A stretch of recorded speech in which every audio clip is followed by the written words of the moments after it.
again, switching gears on you. I'm expecting a large settlement from a personal injury case.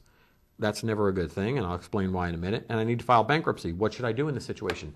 This is common, folks. As crazy as it sounds, I see a lot of personal injury victims who, during the course of their treatment, miss a lot of work, fall behind on their bills, and then they're contemplating filing bankruptcy while they got this personal injury case.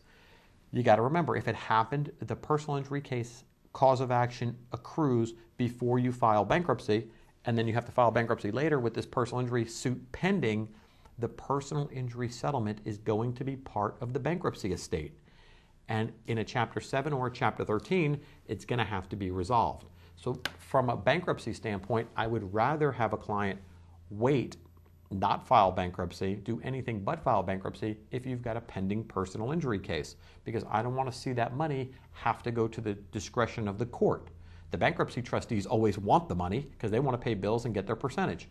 In a Chapter 13, the bankruptcy trustee wants that money to go to the creditors as well. As a personal injury attorney, I don't want my clients filing bankruptcy because I no longer am their attorney. Once they file bankruptcy, my hat switches. Now I'm not employed by the debtor anymore or by my client anymore. They're now a debtor in bankruptcy. My new person or my new client in a Chapter 7 case is the Chapter 7 bankruptcy trustee. In a Chapter 13 case, I still represent the client.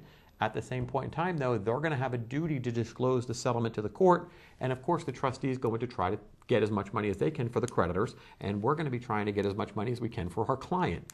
That's the pros and cons of a bankruptcy case. I mean, and you're talking about a woman here who's expecting a large settlement. That's a problem. Number one, I've never seen a large settlement go to anybody who wasn't truly injured. I talk to people all the time about personal injury cases, and I don't, as much as I want to help people, I tell people all the time, you don't want $1 million personal injury case. That means you're really hurt, and that's not good for anybody. You would rather avoid that situation. Again, people are going to get hurt, and I know that, and that's why personal injury attorneys exist. We're there to help our clients get the maximum compensation under the law. But I don't like to see $1 million cases. I'll be the first one to tell you that, because that means somebody's really, really hurt and their lives have changed dramatically. So be that as it may. Now, if you are injured in a personal injury action, please call an attorney as soon as possible before you speak to the insurance company. I can't stress that enough.